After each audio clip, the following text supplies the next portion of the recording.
les amis, ici c'est Pidjal Benjo depuis Montréal au Canada. Aujourd'hui, je fais ce tuto concernant les bourses canadiennes. Où et comment peut-on avoir une bourse canadienne à partir de l'étranger? Vous êtes quelques-uns à m'avoir fait cette demande via WhatsApp et aujourd'hui, si vous me permettez, je vais vous donner quelques petits trucs, comment faire pour se dénicher une bourse.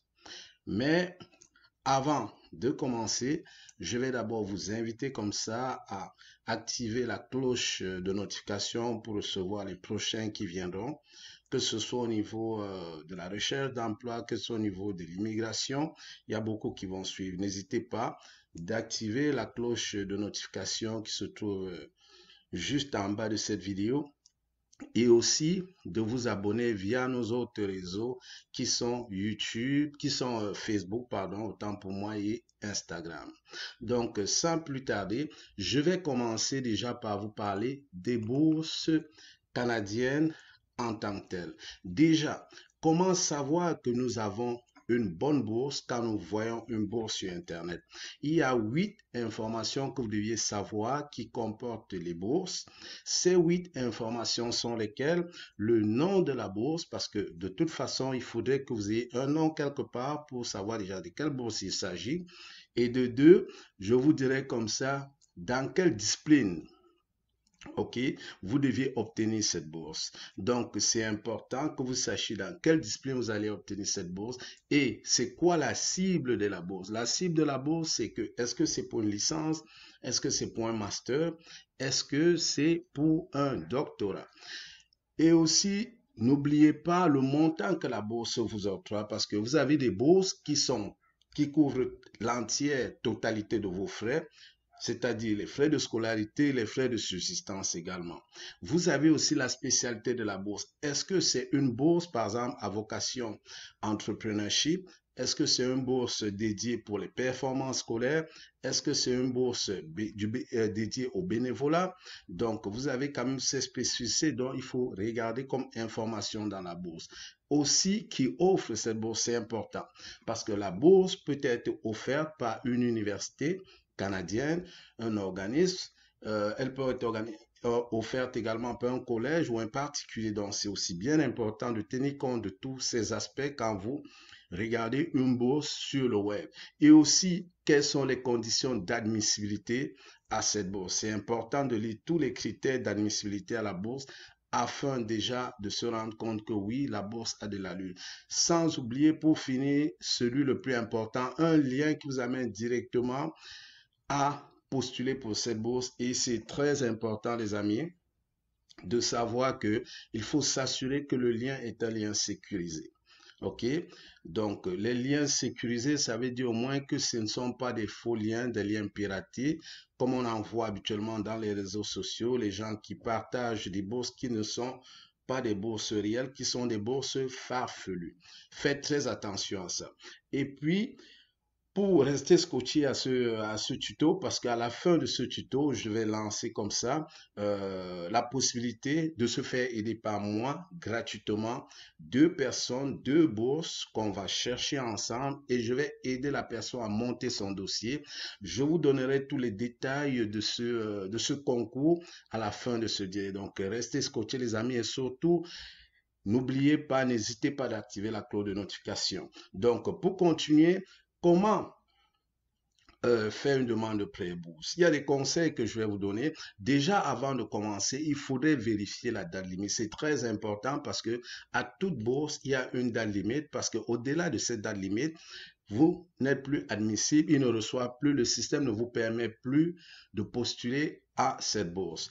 Aussi bien important de tenir compte des documents qui sont exigés pour compléter cette bourse. Il est très important de ne pas attendre à la dernière minute avant de courir chercher tel ou tel document, peu importe où vous soyez, que vous soyez en Afrique, que vous soyez en Asie, que vous soyez en Europe. Il est important pour vous de vous prémunir de vos documents, des documents exigés pour la demande des bourses à temps pour ne pas avoir un problème de dernière minute, courir après le temps. Et aussi, Un autre conseil que je vais vous donner, c'est toujours faire accompagner votre bourse d'une lettre de motivation.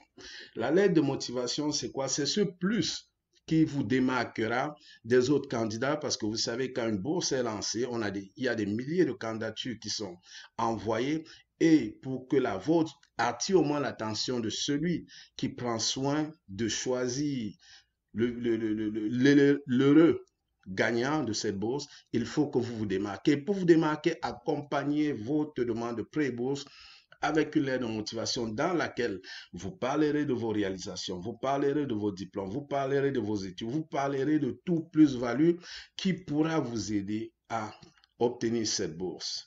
C'est très important. Et au niveau de la lettre de motivation, moi je vous dirais, si par exemple vous avez une bourse d'implication, ça veut dire implication au niveau de la société. Il est important que vous parlez de vos réalisations que vous avez fait dans la société, en quoi ces réalisations vont être un plus-value pour cette bourse. OK? Sans oublier l'organisme avec qui, donc, tout ce qui est important concernant votre implication, ce sera un plus-value pour votre lettre de motivation.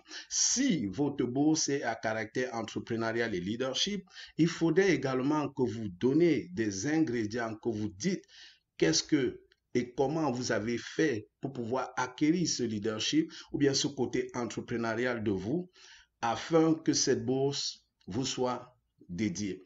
Pour que cette bourse vous soit dédiée. OK? C'est quoi le plus-value? Quelle est la valeur ajoutée? Qu'est-ce que vous avez gagné? OK? Avec ce côté entrepreneurial, comment vous l'avez acquis, qu'est-ce qui vous a amené à ça. Bref, c'est un peu tous les cheminements jusqu'à l'acquisition de votre leadership. Ok, c'est vraiment important que vous maîtrisez la chose. Et si c'est une bourse, par exemple, je vais vous donner un autre exemple. Si c'est une bourse, pardon, une bourse de votre situation précaire parce que vous n'avez peut-être pas assez de finances et que la bourse exige par exemple que vous ayez un certain minimum, c'est-à-dire que vous soyez peut-être dans un certain seuil de pauvreté pour pouvoir l'acquérir. Il va falloir que vous démontrez dans votre lettre également de motivation que vous êtes dans cette situation et comment pour en arriver jusque-là où vous êtes rendu aujourd'hui dans votre cursus collégial ou universitaire, vous êtes fait aider et le cheminement par lequel vous êtes fait aider et combien cette bourse va vous être utile. Donc, je vous dis encore, pour continuer à bénéficier de ces tutos, n'hésitez pas d'activer la cloche de notification, abonnez-vous à cette chaîne YouTube, Pidjal Benjo, et surtout, faites-moi part de vos commentaires, n'hésitez pas, ça me ferait plaisir. Si vous voulez que je parle de telle ou telle chose, il n'y a pas de problème. J'ai pris des cours, j'ai une formation d'information de consultant réglementé en immigration canadienne. J'ai cette attestation collégiale qui me permet au moins de maîtriser, de savoir de quoi je parle. Je fais affaire avec un consultant réglementé quant à ce qui sera de la gestion et traitement des dossiers d'immigration, en attendant que je puisse obtenir ma certification de consultant.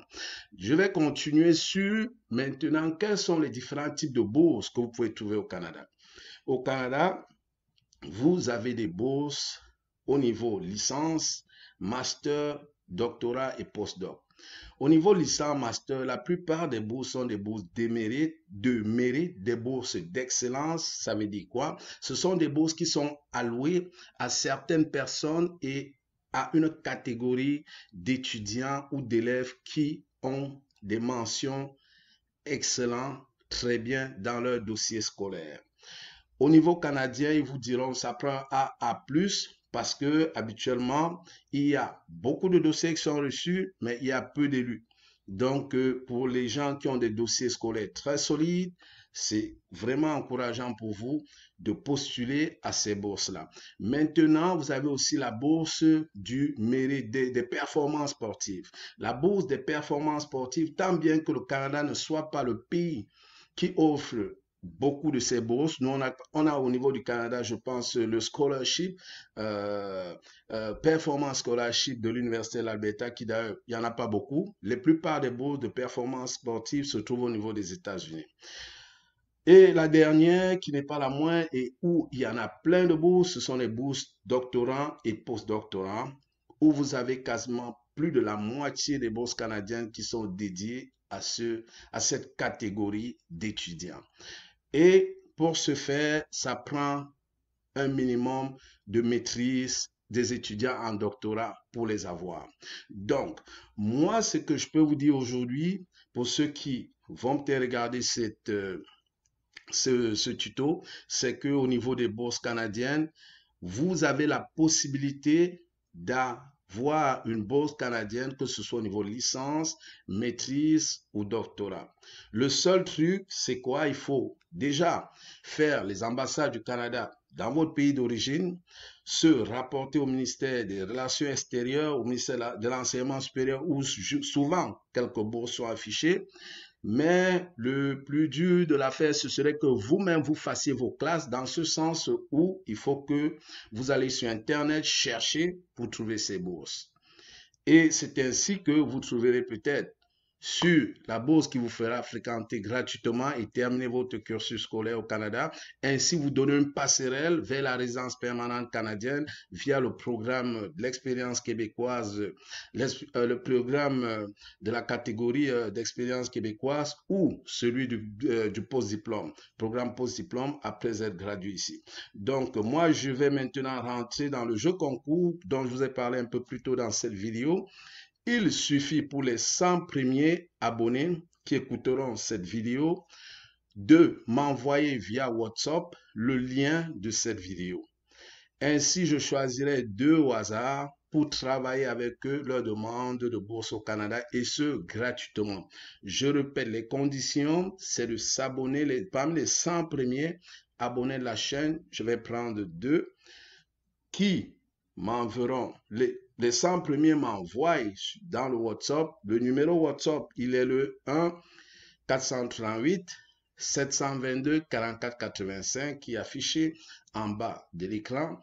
Donc, envoyez-moi la preuve comme quoi vous avez écouté cette vidéo et de ces 100, je choisirai 2 avec qui on rentrera en discussion pour voir chercher la bourse et monter leur dossier de bourse gratuitement.